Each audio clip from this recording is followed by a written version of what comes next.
Samuppada, dependent origination,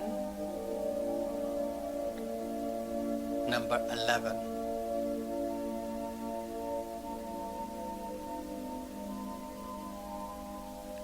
Tanha Pichya Upadana. Because of craving as condition, grasping arises. This is the ninth link of the dependent origination. So, craving and grasping. In the last talk, we have discussed extensively regarding craving, Dhamma. So, we'll discuss what Upadana is. Upadana, commonly used translated word is grasping. Upadana is a combination of two words.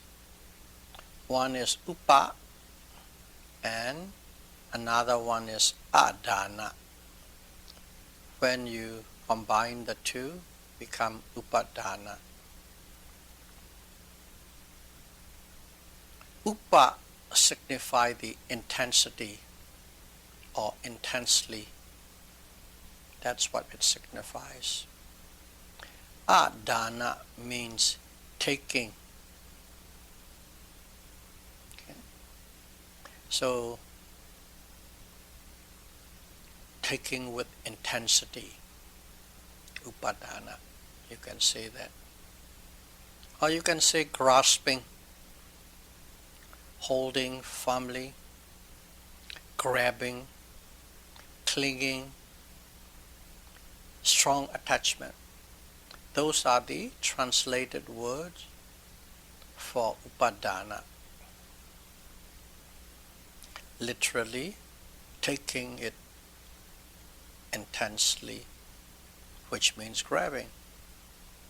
Holding firmly, which means you don't let it go. Grasping, tight fist. Clinging, it's attached. Not simply attached. Upadana is strongly attached, strong attachment. So that's what upadana is.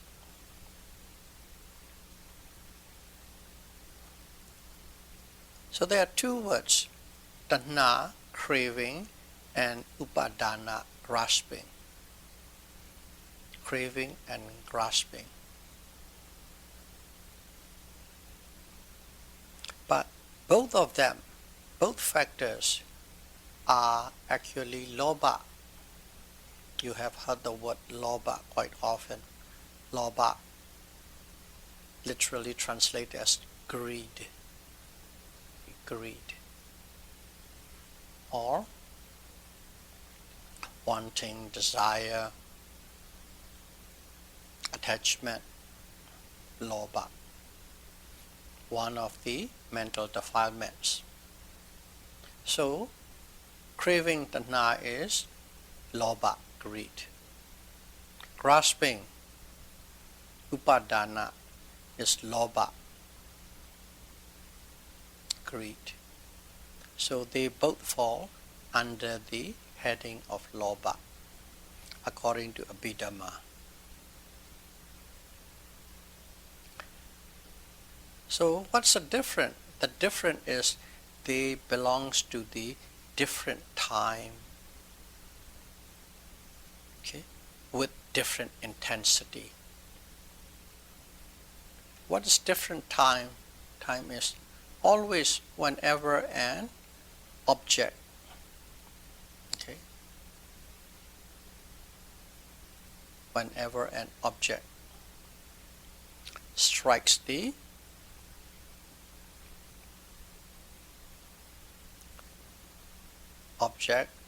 strike this sense space along with the consciousness, mental contact is formed. At that time, feeling arises and then from that craving arises. That's a sequence.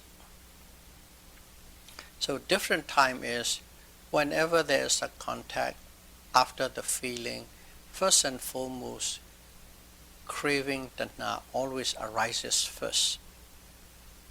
And then it grows stronger and stronger and stronger. And when it becomes strong, it becomes grasping. So craving is before, grasping is after.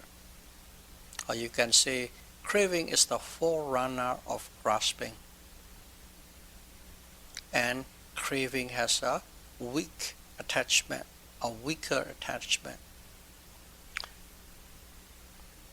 Grasping follows the craving and have a stronger attachment or strong attachment. So that's a difference between the two. In the two subsequent time periods and the weak and strong intensity. There are 4 kinds of grasping. I'll just first of all say the Pali word and go through each one explaining in English. 4 kinds of grasping. One is in Pali, Kamupadana. 2, Ditti Upadana. 3, Silabata Upadana. And then number 4, Attavada Upadana. 4 of them. So let's go one by one. The first one is called Kamupadana. Okay.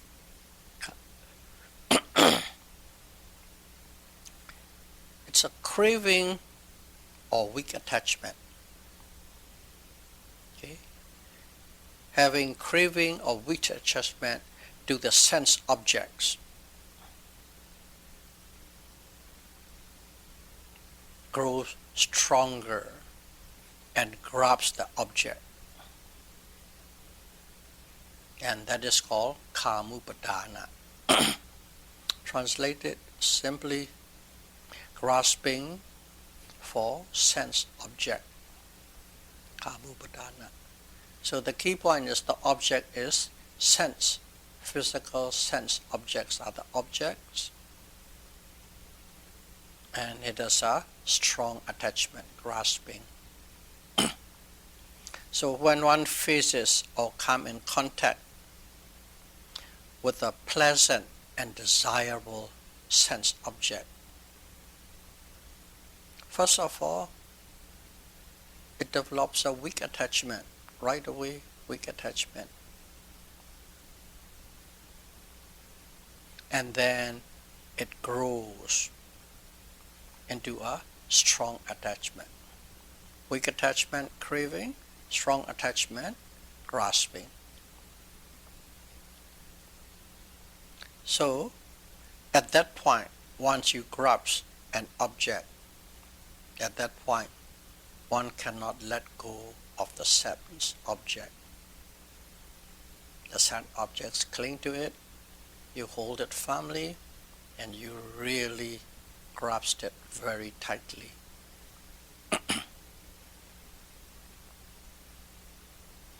There are 2 categories of desirable objects. 2 categories of desirable object. One is inherently desirable. Its nature is desirable, such as rose. Pretty, beautiful, and sweet scented smell. It is inherently desirable. Silk. Anybody who touch silk material, You like the touch. It is a desirable property. It is inherently desirable. So that is one kind of desirable object. And another one is where one thinks, or when what you think, or you take it as a desirable object. When one thinks it's a desirable object, or when you think it is a desirable object, it may be inherently desirable or not, but you decided, your taste, your attitude, your preference, your choice. That is the another kind of desirable object. So, example is some objects may be desirable to some people, but the same object may not be desirable to other people. Example would be, let's say, blue cheese. Some people hate it, can't take it, can't even go near to it. Some people love it. That's a personal choice, personal preference. Or chili pepper. Some people, no, terrible. Some people, they just love that chili pepper to eat. That's your personal choice. You think or you take it as a desirable object. It may not be to other people's. So, different people have different level of attachment or repulsiveness to the same object because of their personal taste or personal attitude towards it. So there are two categories. One which is inherently desirable, one is what you believe or what you take it as desirable. And under each category, there are 5 kinds of desirable sense object. 5 kinds of desirable sense object. What are they? You know it. It's a visible form, sound, smell, taste. Taste, under taste there are 2 types. One is the food, the flavor of the food, the taste that you can experience on your tongue. Another thing is the personal taste. Okay. Taste in style, taste in clothing, taste in manners, your personal taste, not the food. It's 2 types. And of course, touch sensation. Those are the 5. Each category have 5.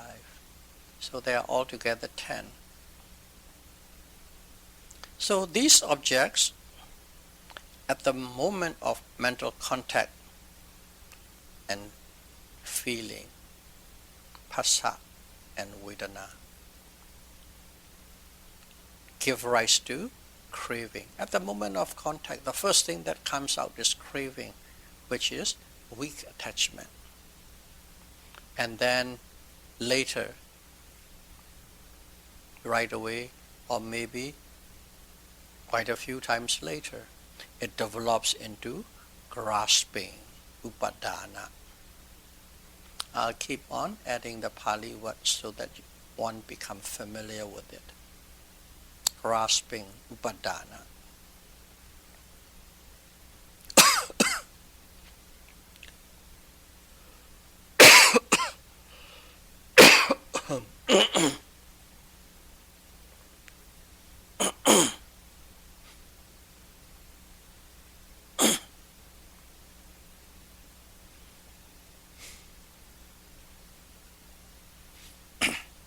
Now, I'll give you a few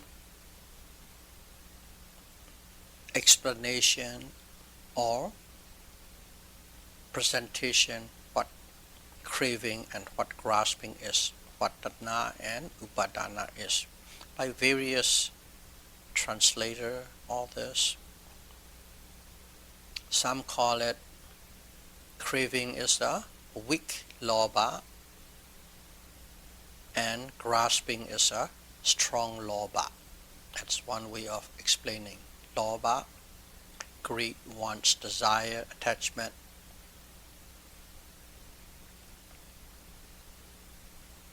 And another way of presenting is attachment to an object before you got it. The attachment you have before you got it, that is craving. And the attachment you have it after you get it, that is grasping. Some people explain that way. And at the same time, other people put this way. Craving is opposite to the fewness of wants. Fewness of wants. And craving is totally opposite. Not few, it is multiple, plenty of wants and desire. And grasping. Grasping is opposite to contentment. Basically, grasping is non-contentment. You are not in the state of content. And here's another way of explaining what Tanha and Upadana is. Okay? Craving Tanha is the suffering of searching for an object. You don't have it, you are still searching. When you search, the suffering that associates with Tanha. And grasping is suffering of protecting the object.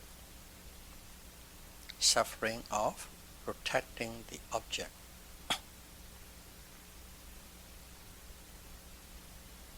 Along with it, this suffering and contentment and wants, related to it, I'll tell you a story. Okay. Was once in a city. Okay, city always have all different levels of poverty and richness. There was an old beggar begging near the edge of the town, hoping and waiting that people will give them a nickel or a dime or a quarter, begging. And there was a millionaire in the town. He always go that way, day in and day out, pass across that place to and fro to his work. And he saw that, and then he really feel sorry for him, the pity for him. So, nothing, no material, not enough food to eat. So one day, from his heart, the feeling comes out. I'll just take it, just for us to understand. He pulled out a $1,000 bill and gave it to him. Here it is, you're so poor, this is my contribution. So the old man was so happy. He doesn't know what to do with a $1,000 bill. Amen. So at night, when he goes there, he just stay near in a little broken down hut. When some people have deserted, he slept under there.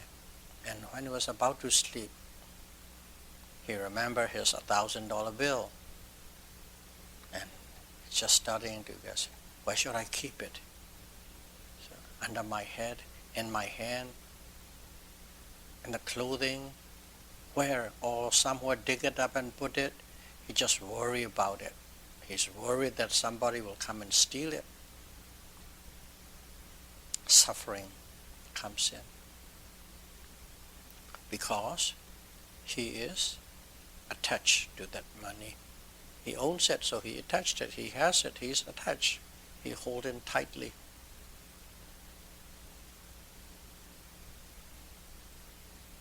He can't sleep the whole night. He can't sleep. Whenever he sort of falls asleep, he just woke up and oh, is my money there? And so on. One day passed. The next day, but the next night he can't sleep. And on the third day, and the same time, that millionaire passed by and he just called out to the millionaire, "Hey, please, come here." The millionaire is curious, come in. "You need more money?" And he said, "No. Here's your $1,000 you give me. Take it back and give back my happiness." See, give back my happiness. He gave it away. He let it go. He doesn't grasp it anymore. He doesn't crave it anymore. And he is content with whatever he has before. And that contentment gives him happiness. So that story explains many factors and these definitions. Fewness of wants, contentment, desire, anxiety, suffering, and so on. Okay. These are the different presentation or different way of explaining what craving, Dhamma, is and what grasping, Upadana, is. So this craving and grasping is directly related to sense object, okay, things and beings. Sense object, attachment to sense objects, Kamupadana. So that's one kind of grasping. Second kind of grasping is Ditti Upadana. Ditti Upadana.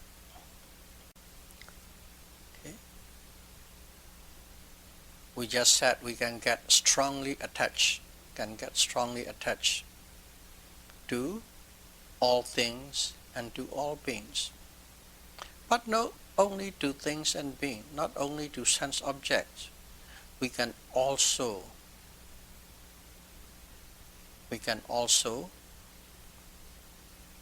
get attached to wrong views.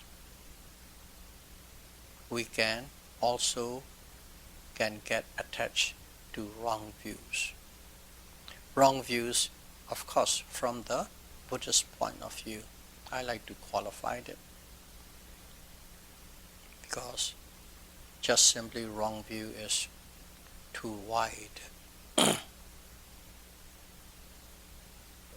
Wrong view from the Buddhist point of view. One can get attached to a view. Okay. Ditti Upadana.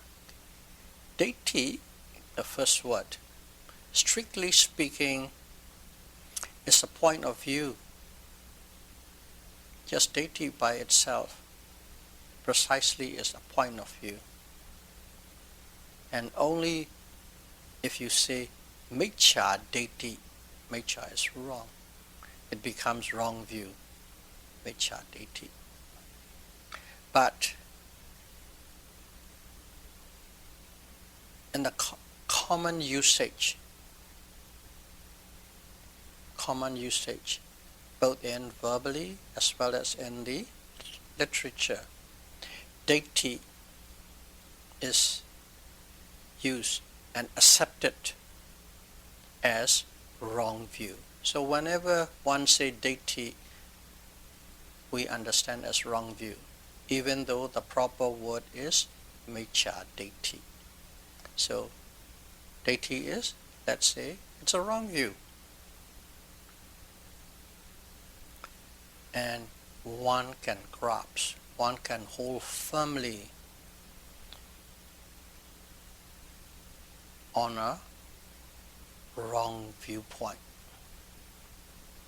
On a wrong viewpoint, wrong point of view.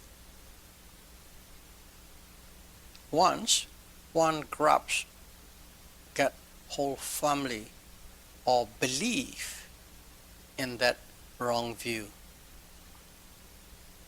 that wrong view will never leave you, or one will never leave that wrong view. That is why wrong view is a object of grasping. The view itself become an object, not a sense object, simply an idea, but you can grasp, you can get strongly attached to a view. So we said wrong view, and we say it's from the Buddhist point of view. So I will give you a few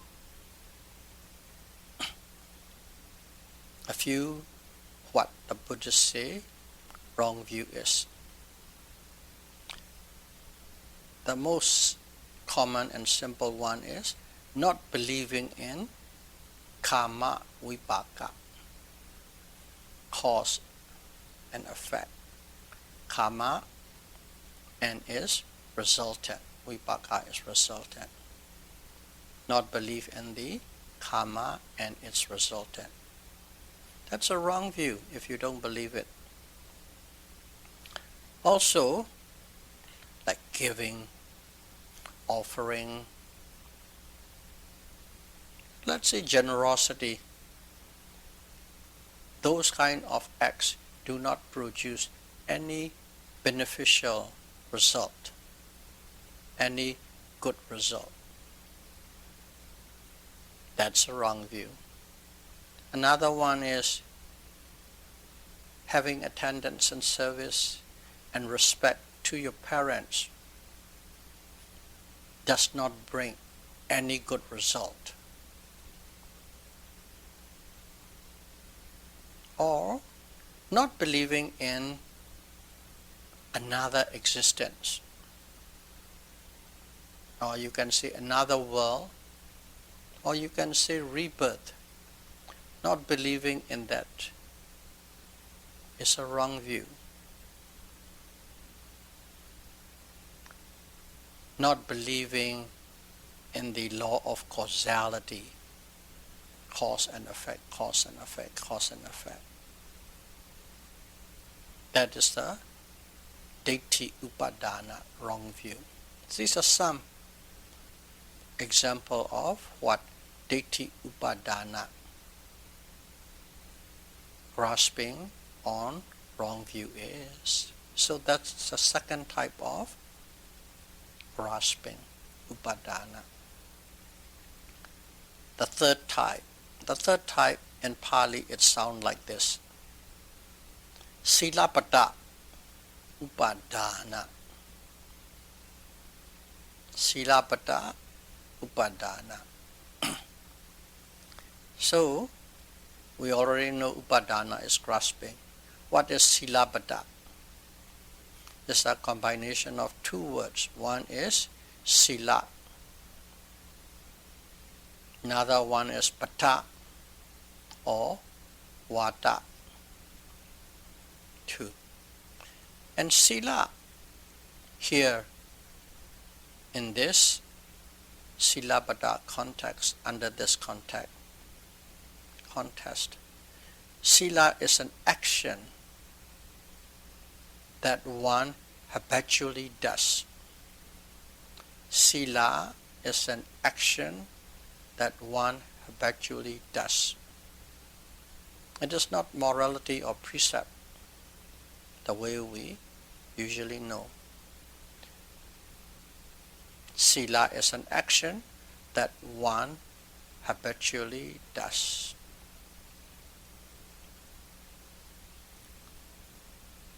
and Vata, Pata or Vata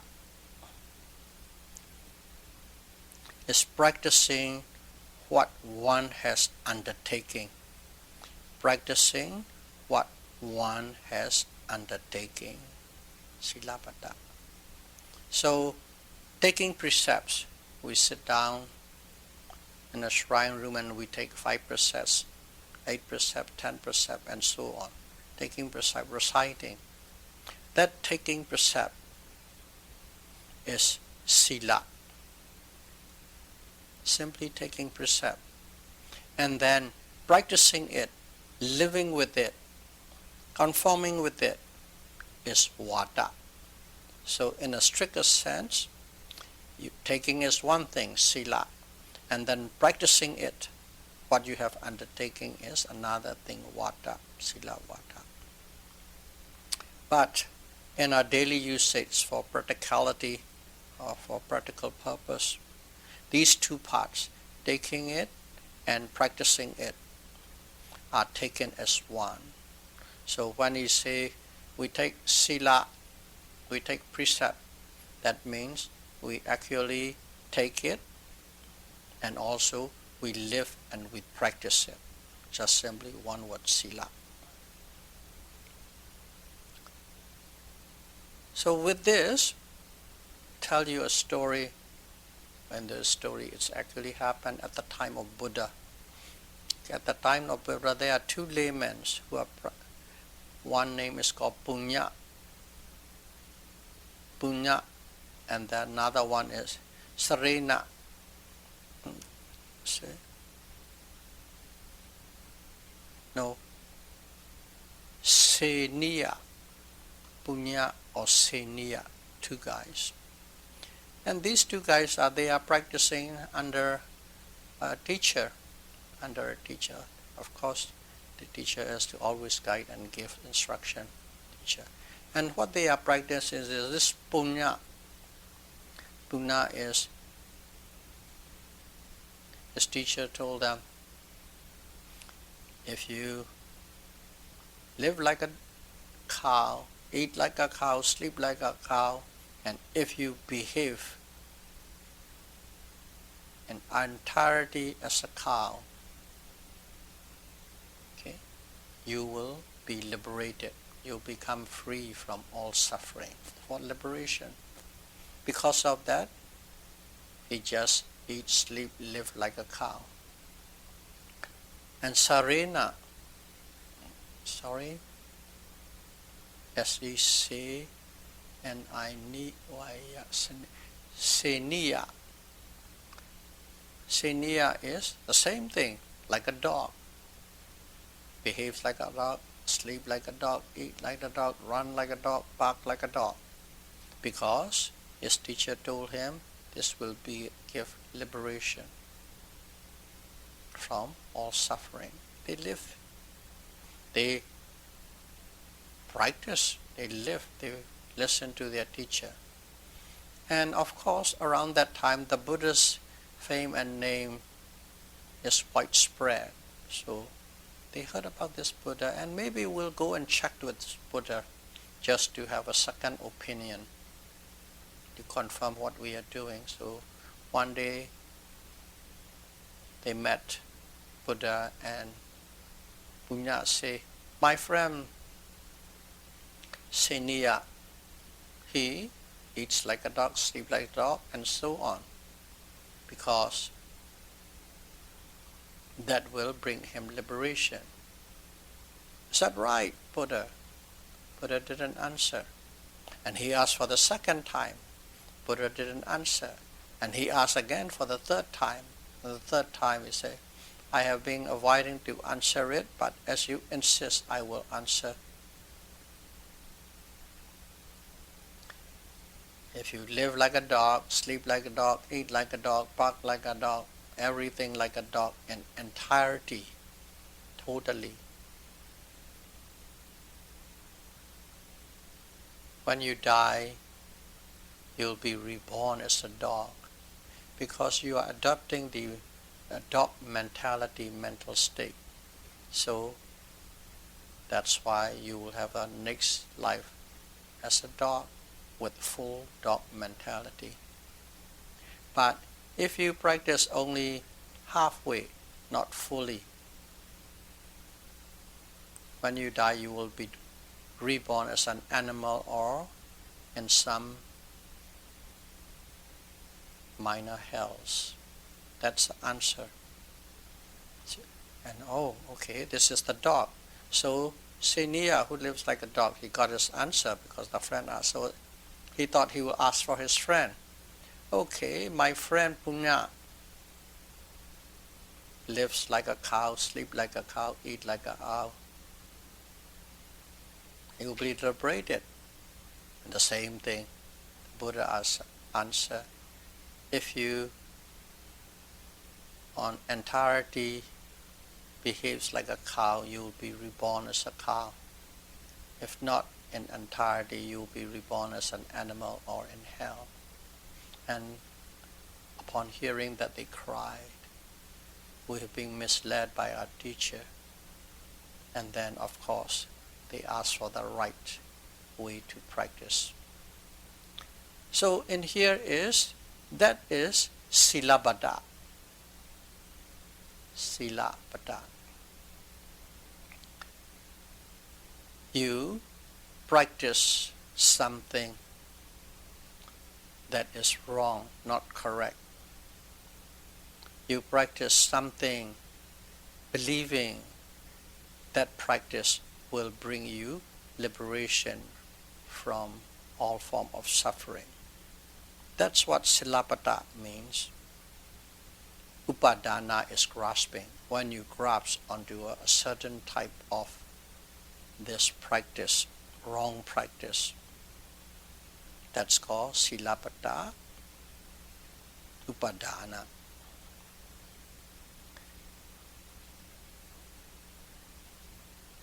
So, in here, just to give an example, we are here is the case that come out, this Silapata comes from living like cow and dog. I don't think much of us are entirely living, but there are some people, in some way they live in that kind of animalistic nature.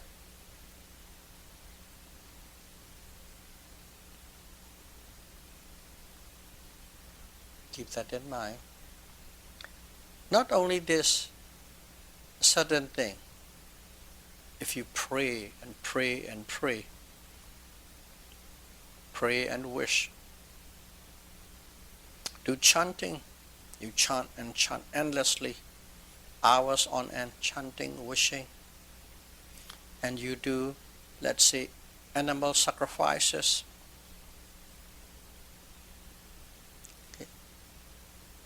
And if you do those things, believing that it will liberate you from all form of suffering, that is Silapata Upadana, grasping on the wrong practice.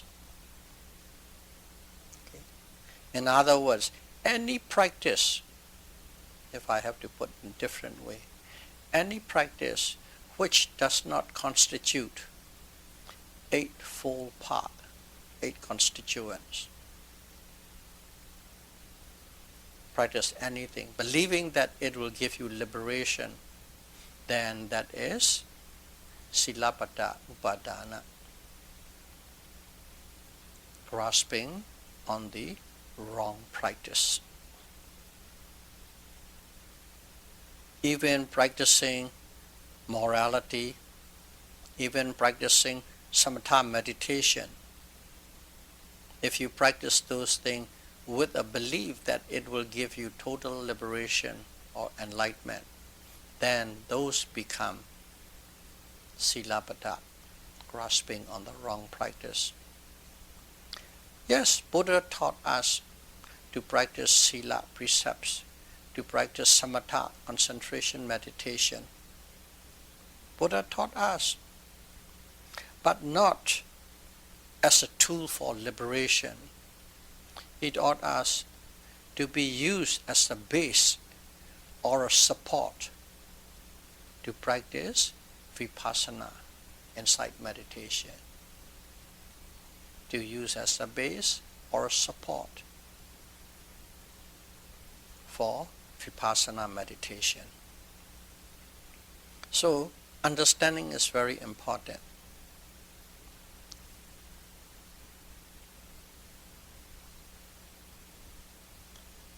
So, if one practice, any practice that doesn't constitute a full path, believing that it will give you liberation from all form of suffering, then that practice, whatever may be, is your practice with the wrong view, or it's called the practice of wrong view, silapada upadana.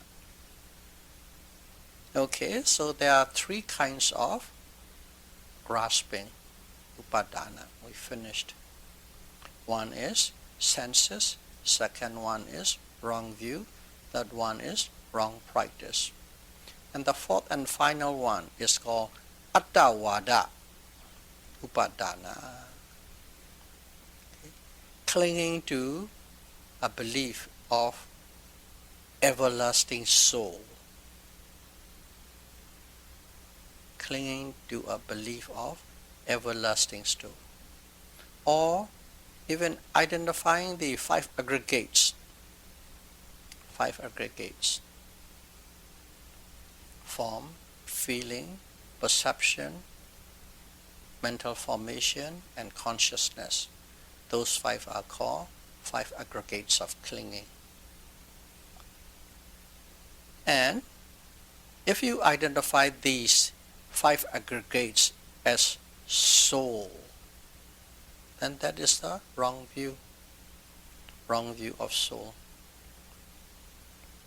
If you grasp that five aggregates, believing that it's a soul, that's a wrong view. So according to Abhidhamma, wrong view is always associated with lobha, greed, want, desire, attachment.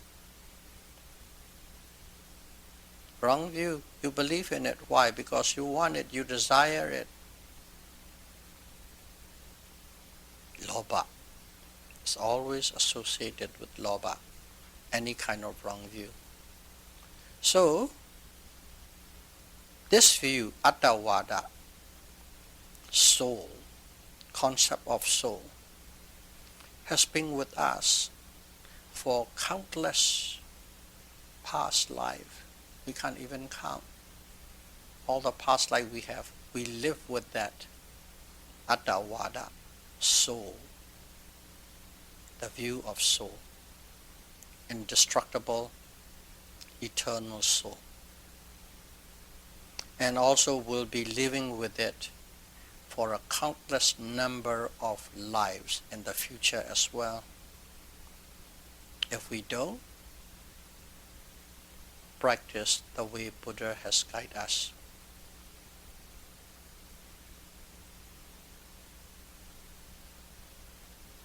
And that is the toughest wrong view. This soul view is the toughest wrong view we will ever face.